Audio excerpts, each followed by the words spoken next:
Então, o tema de hoje seria discutir se o controle operário de uma fábrica ocupada pode impulsionar o controle operário sobre toda a sociedade. Olha que pergunta instigante e meio capciosa, porque como é que dá para fazer as coisas ainda sobre o capitalismo? Acho que tem sido essa a nossa tentativa aqui de responder, né?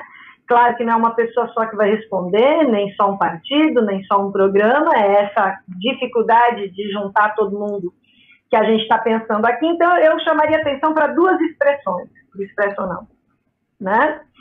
Uma é essa que a gente vem insistindo, a autogestão democraticamente articulada e centralizada dos trabalhadores, ou seja, é possível organizar a produção em fábricas ocupadas, em setores ocupados, mesmo ainda sob o capitalismo, com briga diária, com enfrentamento com a polícia diário, indo na frente do cartório, do fórum, tentando preservar a fábrica, que afinal está provado pelo movimento das fábricas recuperadas e ocupadas, também o quanto é possível reduzir trabalho e aumentar a produção e ainda empregar mais pessoas, sob a lógica do capitalismo, mas um controle dos trabalhadores. E a segunda expressão, que eu ainda não citei aqui, que eu cito hoje, que está embutida na pergunta que eu fiz. O controle operário de uma fábrica ocupada pode impulsionar o controle operário sobre toda a sociedade?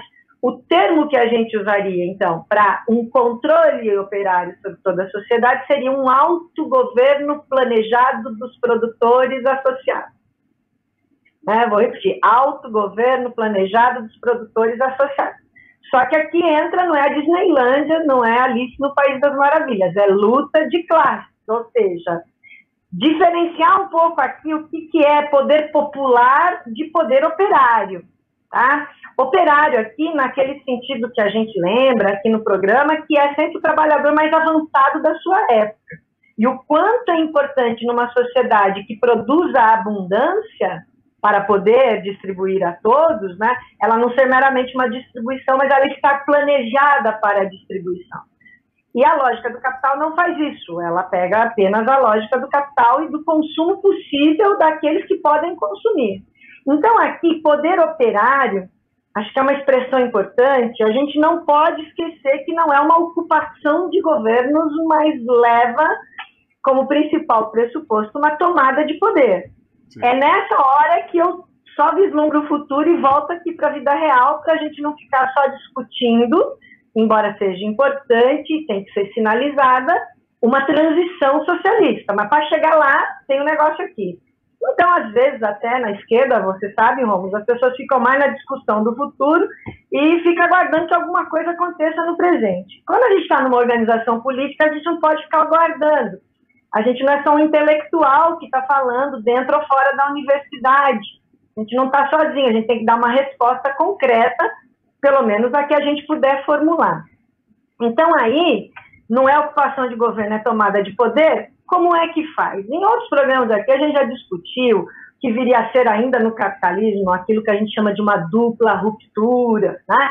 Primeira ruptura pode ser por uma via eleitoral, essa é a boa notícia, mas com muita força de massa, no mínimo igual à força do Brizola e das chamadas esquerdas de 1989 aqui no Brasil, para ir para a última chance que a gente teve, para não dizer outras coisas antes disso, né? E aí, a pergunta, eu acho que é uma pergunta muito apropriada para o momento atual da pandemia, né? O problema central da história humana, Rômulo, que na tragédia humana que eu compartilhei, aquela lista que você fez na semana passada ainda, né? Ou no início dessa, acho que você fez duas, com todos os exemplos de pessoas da saúde em Salvador falando como estava terrível nos hospitais, aqui em São Paulo, fora aquelas que ainda vão te mandar, que o pessoal está com medo de mandar, as covas lá em Manaus. E por quê? Porque a tragédia humana tem um problema central da história humana, que é o seguinte: até que ponto e sob que condições a humanidade tem o potencial de moldar o seu próprio destino? Essa não é uma pergunta simples, né? É uma pergunta complexa, mas é a pergunta que tem que ser feita. O Marx tem uma coisa muito importante, que eu gosto muito de usar, dado o grande pensador que ele é, que ele diz o seguinte: a humanidade só se propõe a responder a pergunta que ela consegue formular. Antes de formular a pergunta, não tem resposta possível, porque na formulação da pergunta é que você consegue elaborar por onde ir, né? Claro, com aqueles que estão muito dispostos a correr os riscos. Não adianta ficar só dizendo, se o povo não for às ruas, nós, né, não temos alternativa. Mas aí como fazer para os povos irem às ruas, né? Às massas. Então aqui, volto a lembrar, estou baseada em uma série de autores, o pedigree maravilhoso, né?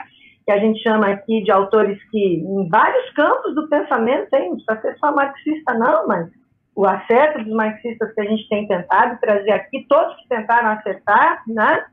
É aquela ideia de rebater o que foi o planejamento central no chamado socialismo real. Não é aquilo. Queria começar dizendo o que não é a resposta para essa pergunta. Não é o que aconteceu naqueles países do socialismo chamado real. Vou falar assim, tem 1000 formulações, não vou entrar na questão aqui acadêmica das formulações. Nem acho tão acadêmicas, acho que é importante precisar o que foram aquelas experiências. Mas vamos aqui, né, por pressa, dizer que chamar de socialismo real, né? Ou um não socialismo real, né?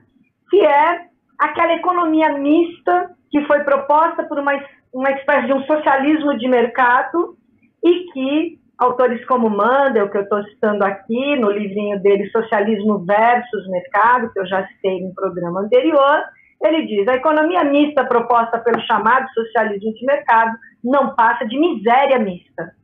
Então, como responder à pergunta, a humanidade tem o potencial de moldar o seu próprio destino sem ser pela miséria mista? Porque a última coisa que aconteceu foi a miséria mista. Então, aí, a gente entra com essa proposta. Hoje aqui, eu vou tentar, para além das fábricas ocupadas, o que seria ter uma autogestão dos trabalhadores para toda a sociedade. E para isso, nessa retomada que eu fiz das fábricas ocupadas, de contatos, né, de coisas que a gente está planejando, também fui lá visitar aquelas muito importantes do ano de 2003, tudo mais ou menos em 2003, tanto aqui no Brasil, com aquela promessa não cumprida do Lula, que eu tanto denunciei aqui a semana passada, né? As fábricas argentinas, Rômulo, principalmente a Zanon, né, onde foi o movimento, lá teve um caráter muito organizado, mas muito embutido também de um autonomismo, né, que acabou também pondo a pique algumas das experiências. Mas em relatos da Bruckmann, da Zanon e outras fábricas argentinas, e toda a questão ferrenha naquele momento, com Menem, né, aquelas eleições, toda a crise argentina, há depoimentos em documentários dessas fábricas, sempre de um trabalhador dizendo, como naqueles da Flasco também, isso aqui que a gente aprendeu dentro da fábrica, agora dá para a gente gerir a sociedade como um todo. Então, são esses níveis de gerir a sociedade como um todo que eu queria um pouco desdobrar aqui. Como é que a gente faria se nós estivéssemos hoje em São Paulo, por exemplo, com 10 fábricas ocupadas na cidade? 10, hein? Não estou falando 1, 2 ou 3, estou falando 10. E continuamos aceitando pelo Messenger os indicativos aí do Expressionauta de alguma fábrica ocupada, não, ou para ocupação, que esteja falindo para a gente poder fazer isso. E tem, e vai ter mais. Né? Então, ficar nessa nossa corrente aqui também, exatamente, vai ter mais. Né? Por causa que a crise vai agora, é um projeto que a gente está apresentando aqui no programa de como lidar com as fábricas falidas daqui para os próximos anos. Não vai ser uma recessão, vai estar nos próximos anos. Então, vamos implementar isso, né? Vamos pensar nisso.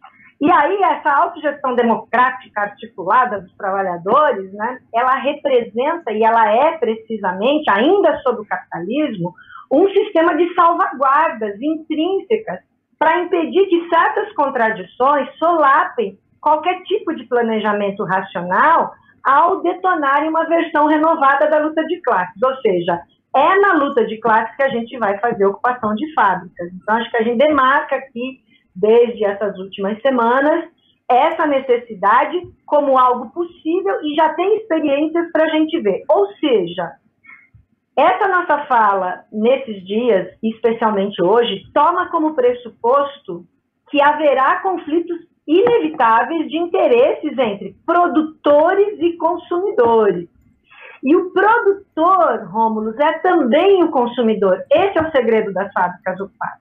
Então, ele melhora o salário, ele tem a possibilidade de gerir a massa falida, pagar até algumas dívidas dos antigos patrões ou entrar na justiça, e ainda ter férias, 13º, tudo aquilo que, inclusive, a CLT, né, aí já desfigurada, que nem foi, né, algo que a gente sempre combateu os limites da CLT e agora fica meio que parecendo esse afogar no raso também, que nem isso a gente tem. Então, as unidades produtivas que você pode pensar em fábricas ocupadas, claro que eu estou falando de fábricas menores, como essas que a gente foi exemplificando, mas imagine uma Ford ocupada, uma Volkswagen ocupada, uma Mercedes ocupada. E se elas não pararam agora o processo, claro que a consciência de classe é uma coisa mais difícil, eu estou aqui pondo todo esse pressuposto. Claro. As unidades produtivas mais ou menos avançadas têm pessoas ativas, socialmente ativas, em regiões mais ou menos desenvolvidas. Então, claro que uma fábrica de biscoitos lá em Marília, que é a cidade onde eu trabalho, né, setor de alimentação, claro que ela pode ser ocupada. Atenção, Marília, quem estiver assistindo aí sempre tem, né? Porque a gente bota lá no circuito de Marília também, das redes, para assistir. Vamos ver se dá para ocupar a Marilã aí, que é a fábrica de biscoitos. Deixa que eu estou falando como você, carioca, Romos. É isso aí, não é bolacha, não. Não é bolacha. Carioca não, você está falando como todo o resto do Brasil. Agora vai começar. Mas eu sou mais do Rio de Janeiro, entendeu? Quem me conhece sabe. E é muito legal. Eu gosto do seu mesmo, né? E tem o mesmo e o mesmo. Né? É o mesmo, aí a coisa pegou. Foi legal.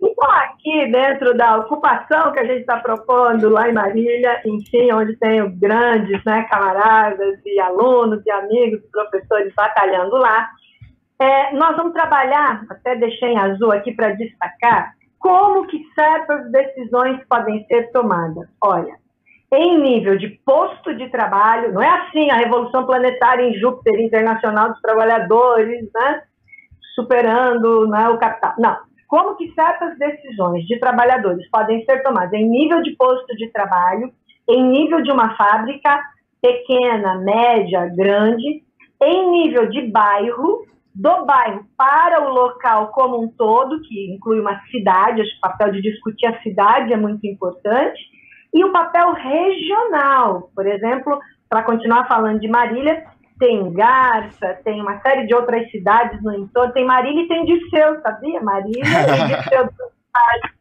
vindas mesmo dessa questão literária. Ah, e aí, olha. Uma cidade bonita, com passeios bonitos. E aí vem a questão nacional, a questão continental, América Latina e todas as Américas. A gente tem a vantagem de ter os Estados Unidos aqui, porque é um país de capitalismo avançado, é por onde, na tomada do poder, você tem a melhor condição para distribuir para o mundo a revolução. Então, isso é uma vantagem nossa ter os Estados Unidos aqui. Aquilo que é a nossa desvantagem no momento pode se tornar vantagem. E a questão mundial. Então, veja, ninguém vai para a questão mundial sem a mediação do posto de trabalho, tá? Então, dito isso, eu volto aqui, porque isso é onde eu vou chegar, né? E acho importante a gente adiantar onde é que vamos chegar. Essa propositura das fábricas ocupadas, ela contém um mecanismo chamado de autocorretivo intrínseco. Mecanismo autocorretivo intrínseco, ou seja, um sistema de autogestão articulada muito pode fazer para, em contraposição com os mecanismos de mercado, ter uma vantagem. Olha só, buscar vantagens ainda dentro da questão capitalista, mas não do melhorismo social, é de controle de fábrica, é muito diferente. Não esquecendo a primeira ideia que eu coloquei no programa passado, ou seja, ocupação de fábrica não é ter a propriedade privada da fábrica, é ter o controle da fábrica. Por isso que dá no capitalismo. Para tomar a propriedade privada da fábrica, aí, né, demanda uma revolução, uma articulação maior, que pode ser construída, evidentemente, nesse processo que a gente indica depois da dupla transição. O governo revolucionário dos trabalhadores e a ditadura do proletariado. Mas não estou entrando nessa discussão, não. Estou só dizendo que ela está lá. Estou aqui, ó, na vida real do consumo social no capitalismo, sem ser entreguista, sem ser reformista. Ou seja, apontando revolução por meio da fábrica ocupada, né? E, ó, é um exercício duro, viu, Rômulo? A gente tem que falar, respondeu aqui agora. Claro. Né? Eu acho que, como eu disse, né, é uma expectativa importante das pessoas e a gente dá ideias, dá pistas aqui para todo mundo depois tentar pensar junto. Então, de fato, ocorrem constantemente, é isso que eu acho mais legal aqui na discussão socialismo versus mercado, que esse autor Mandel coloca, né? Ele diz o seguinte: nas economias de mercado são cometidos erros gigantescos de alocação que nenhuma assembleia sensata de trabalhadores cometeria, que é aproveitar o máximo da disposição possível das fontes com o máximo de trabalho possível sem precisar ficar escravizado. E é legal que na página XYZ do livro, é um livro dos anos 80, né? Ele dá um exemplo do Brasil, da barragem de Itaipu. Eu achei tão legal ele dar um exemplo brasileiro, que ele estava atento, né? Dizendo o seguinte, que tinham sido previstos 5 bilhões para construir Itaipu. E no momento que ela se põe e vai sendo construída, sobe para 18 bilhões. Como é que o erro pode ser tão grande? Né? E aí ele cita esse exemplo do Brasil, ele cita um exemplo da BMW, né? É bávara, né? A BMW. E assim sucessivamente ele vai dando alguns exemplos. Se nós fôssemos um desafio que eu estou tentando me colocar, escrever um socialismo versus mercado hoje, a gente teria que pegar esses exemplos contemporâneos, né? E ó, esse é um desafio possível, a gente já está rascunhando aí. Então, o que ele põe, depois de citar esse exemplo brasileiro, né?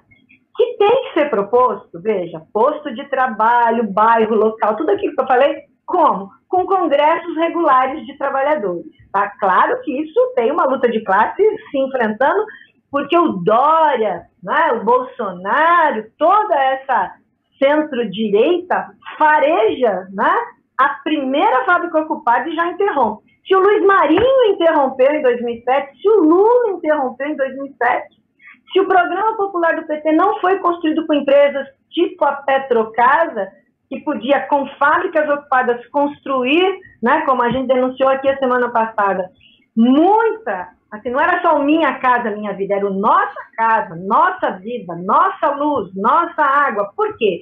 Porque no arcabouço geral do plano econômico dá para fazer escolhas conscientes da maioria daqueles afetados pelo plano que está sendo feito. Vou explicar. Em cada ramo de produção, dá para pensar setores industriais, ó, estou pegando cada um, hein, como se fosse um programa aí. O transporte, a agricultura e a distribuição. Você sabe que o problema é a distribuição. Então, é um plano geral, coerente com matrizes de insumo-produto e os balanços materiais indicando os recursos disponíveis. Isso, num dado momento, uma pequena burguesia teria um certo interesse porque ordena a produção dela. Claro que ela vai interromper pela consciência de classe, porque ela sabe que aquilo, falando uma expressão aqui bem chula, vai dar merda. Ela sabe que aquilo vai dar, né, um negócio que não vai ser bom para ela. E na vida social?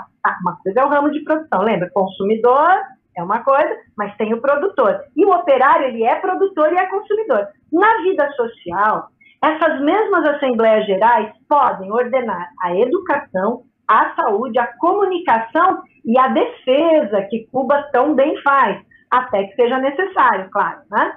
Então, este Congresso Nacional, que não é o dos deputados, um Congresso de Trabalhadores nacional ou internacional, não iria além, não é que vai decidir tudo, tá? Ó, uma coisa muito legal que o Mandel fala aqui, socialismo não é todo mundo decidindo sobre tudo todo o tempo. É setorial, ó que legal. E ele diz, as picuinhas entre bilhões de pessoas na humanidade vão ser resolvidas assim do dia para a noite, mas ordenando através, né, de assembleias onde você vota pelo sim, pelo não, tenta postular, muda o raciocínio, muda o nível de comparação. Sim. E na abundância, você não fala mais tanto em competição. Inclusive competição humana, porque eu não tenho que brilhar mais para conseguir o emprego. A sobrevivência básica estará colocada, mas o básico não é a roupinha de algodão, aquele negócio da miséria mista.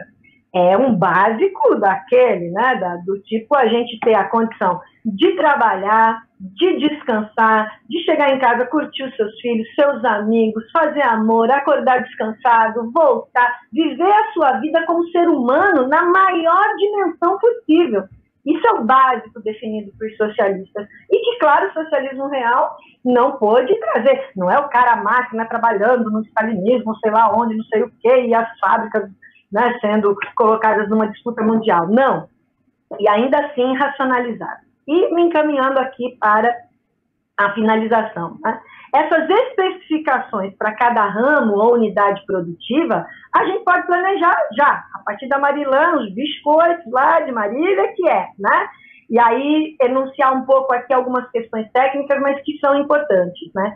Haveria órgãos nacionais autogestionários que poderiam tomar para si a administração dos serviços públicos. Quem sabe melhor do problema do seu bairro do que o bairro próprio? Quem sabe mais do problema da educação no seu bairro do que aquilo? Então, serviços públicos como habitação, educação, saúde, telecomunicações, transporte, abastecimento. Ó, a gente está aqui desdobrando, hein? Aí, órgãos regionais e locais organizariam a disposição desses recursos assim alocados.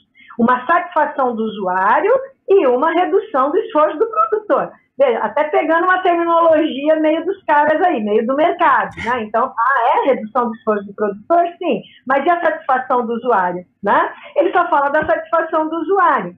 E aí tem um exemplo que ele dá sobre sapatos, por exemplo, né? Ele diz o seguinte, bom, por ano, cada pessoa poderia ter direito a 6 sapatos. Nossa. Mas ela diria o que produzir e como produzir os modelos de sapatos que ela gostaria de ter a partir de 200 opções feitas por artistas e caras manufatureiros para uma grande indústria. Então ele chega lá, não é como hoje chegar numa loja, tem o dinheiro, compra lá o seu Scarpan, entendeu? Sim. Com o modelo que está posto ali, ele decidiria os modelos. Então, é para muito além daquela coisa tosca de dizer que no socialismo não tem escolha, que as coisas são todas horrorosas, que você não tem a variedade. Não, a variedade, a criatividade será muito maior. Ele dá um outro exemplo também, dizendo o seguinte, bom, vai ter uma grande Assembleia Internacional para decidir o aço do mundo, para onde vai o aço.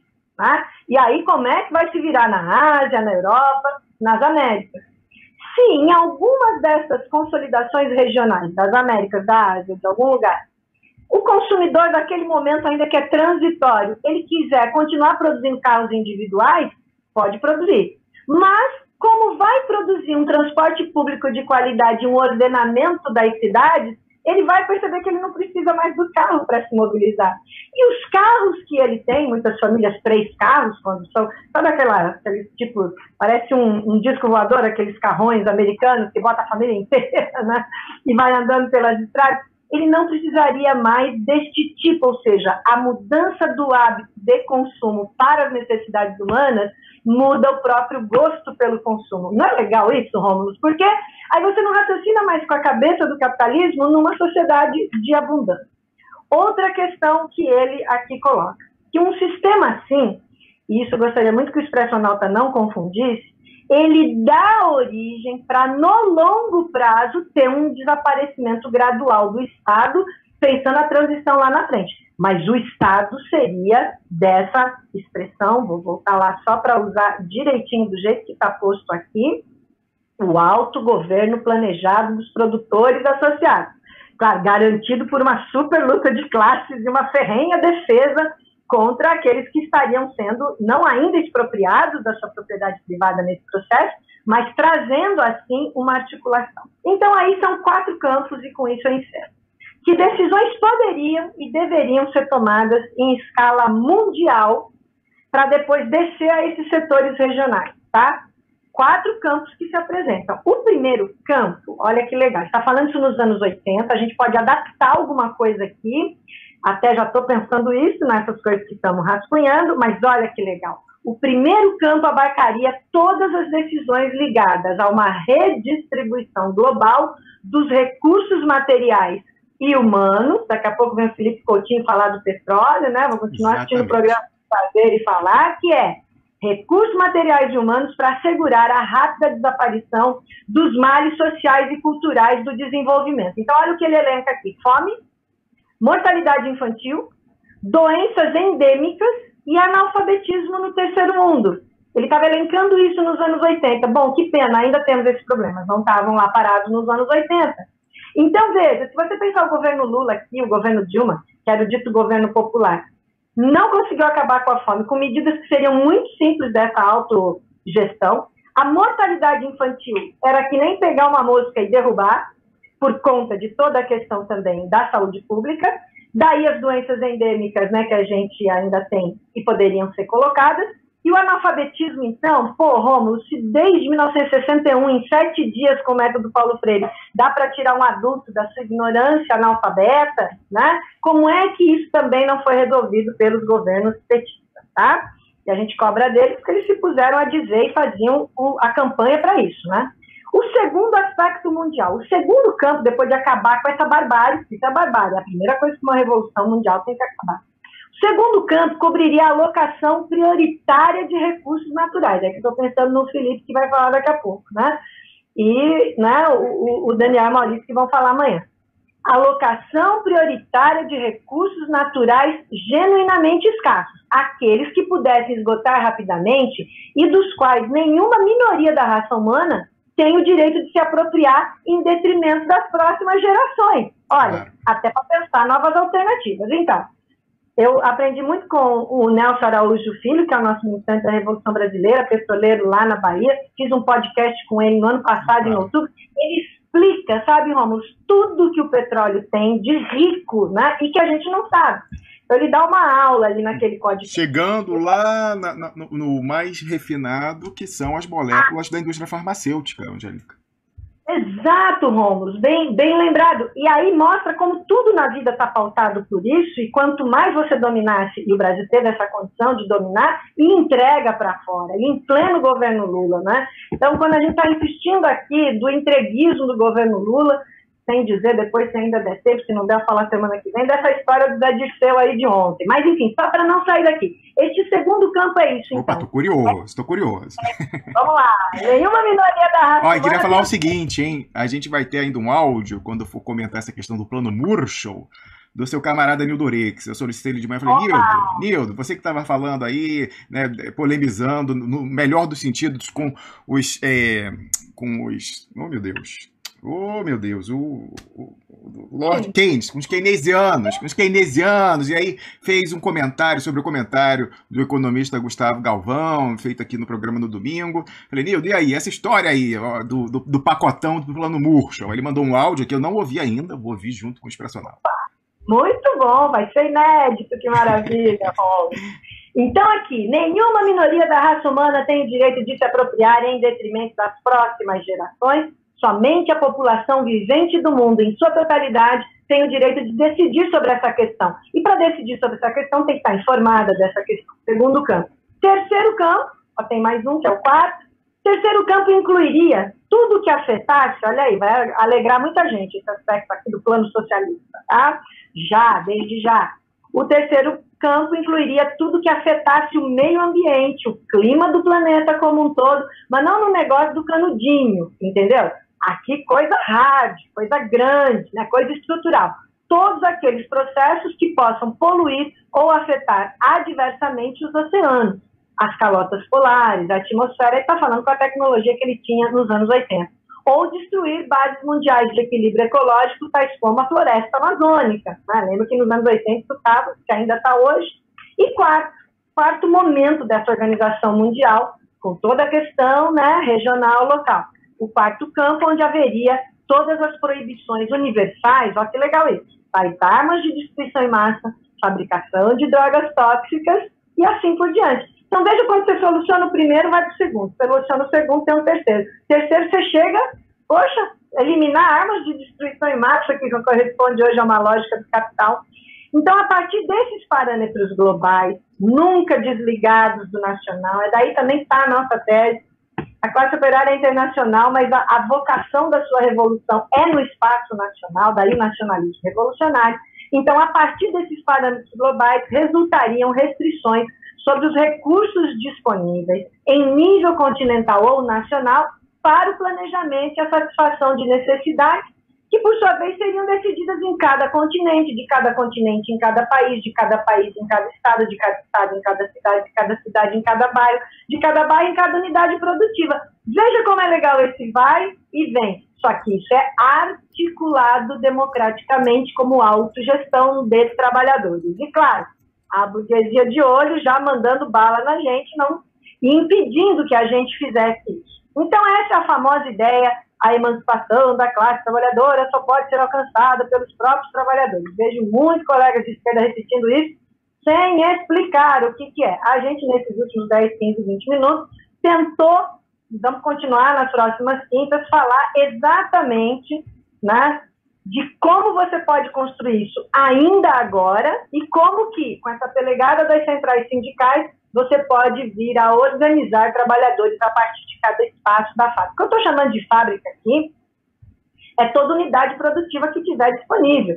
Ela pode incluir o comércio, ela pode incluir, mas na produção é onde você controla para a distribuição. Então é por isso que fábrica, nesse sentido, tem essa colocação. Então, seria uma maneira de, ainda numa sociedade de poder desigual, né, tentar articular um monopólio político que não passe mais só pela burguesia, e sim por essa ação dos trabalhadores, na desigualdade econômica, fazendo uma combinação cuja decisão errada, de alocação de recurso errado, erros, claro, cometidos por querer, né, como Itaipu de 5 para 18 bilhões, né?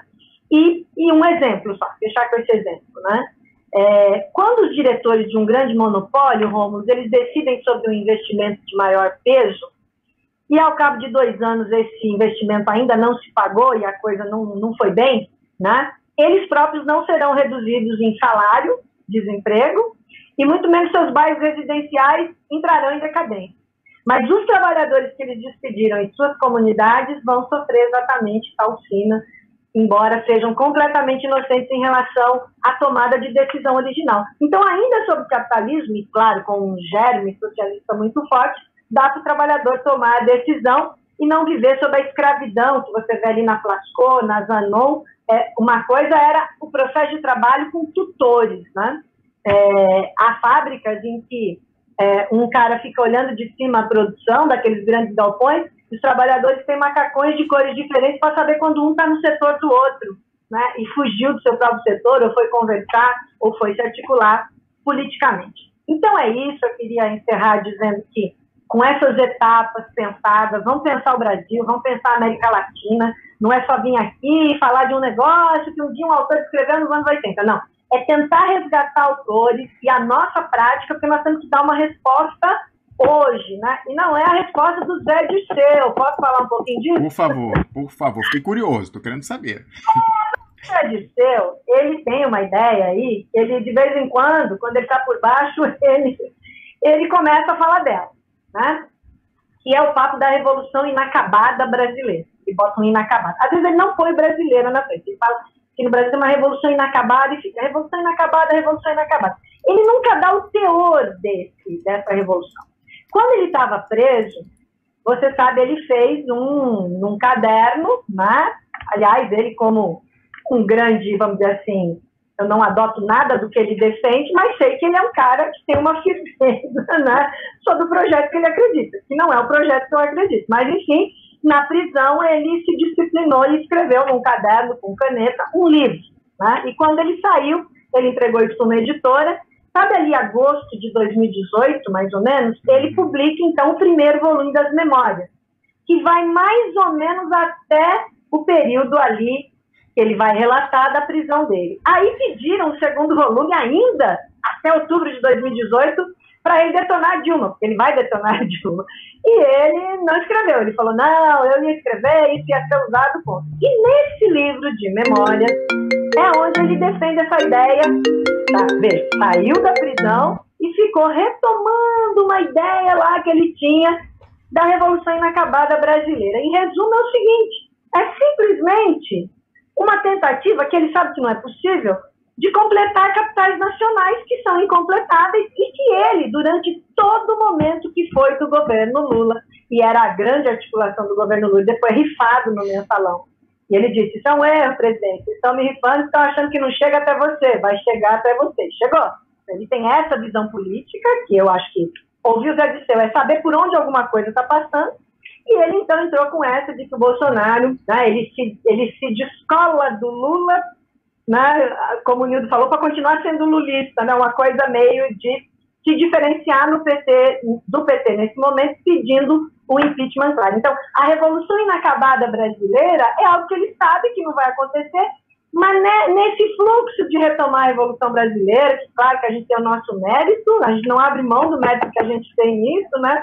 Há mais ou menos 3, 4 anos aqui, pondo isso na questão de ordem política, ele entrou com essa no final do seu texto, que foi publicado anteontem, onde ele não explica o que é uma Revolução Inacabada Brasileira, ele só termina o artigo com isso, mas para quem leu como eu o livro dele, né, de memórias, li por dever de ofício, evidentemente, né, a sua própria contagem de história, ela não é tão dinâmica, mas enfim, você tem que ler, e ele então se descola para ficar colado, para se diferenciar. Ele tem uma base ainda no PT muito forte, como você sabe, está completamente fora da política, e ele fez, indo a vários programas, me lembro bem, assisti quase todos em agosto de 2018, esses programas onde ele ia lançar o livro falando da Revolução Inacabada. O brasileiro, ele raramente cita, e é uma coisa de completar capitais nacionais, que foi o projeto oposto de ajuste fiscal que ele apoiou no governo Lula.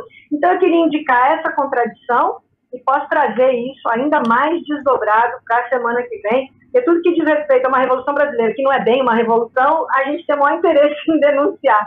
E o Zé é um deles, porque, veja, não adiantou nada também o 18º pedido de impeachment protocolado pelo PDT ontem, né? Vai ser uma soma de papéis, porque você não vai ter a condição de, com as massas na rua, provocar esse impeachment. Então é isso, Memórias da Prisão, Revolução Inacabada Brasileira, mas não indica como é que pode acabar, e quando indica no livro, não acaba. Então a gente pode denunciar isso cada vez mais aqui. Ele não fala de fábrica dos padres, por exemplo.